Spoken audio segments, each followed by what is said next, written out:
উত্তরবঙ্গে দার্জিলিং, কালিম্পং, জলপাইগুড়ি, আলিপুরদুয়ার, কোচবিহার সহ বিভিন্ন জেলায় ভারী থেকে অতি ভারী বৃষ্টির সতর্কবার্তা জারি করল আলিপুর আবহাওয়া দপ্তর।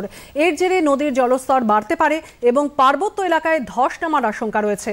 দক্ষিণবঙ্গে বৃহস্পতিবার থেকে বৃষ্টি বাড়বে বলে জানিয়েছেন আলিপুর আবহাওয়া দপ্তরের আঞ্চলিক অধিকর্তা সোমনাথ দত্ত।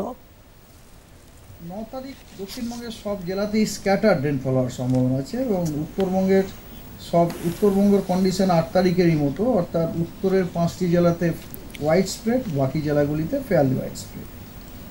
10 তারিখে দক্ষিণবঙ্গের আমরা ফেয়ারলি হোয়াইট স্প্রেড রেনফল পেতে পারি মুর্শিদাবাদ, নদিয়া এবং 2টি 24 পরগনায়, ইস্টের ডিস্ট্রিক্টগুলো বেসিক্যালি।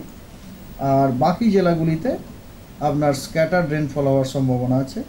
আর নর্থ বেঙ্গলে 10 তারিখে সব জেলাতেই হোয়াইট স্প্রেড রেনফলের সম্ভাবনা আছে। 11, 12, 13 এই 3 দিন দক্ষিণবঙ্গের সব জেলাতে ফেয়ারলি হোয়াইট স্প্রেড রেনফল হওয়ার সম্ভাবনা আছে এবং নর্থ বেঙ্গলে এই 3 দিন হোয়াইট স্প্রেড রেনফল হওয়ার সম্ভাবনা আছে।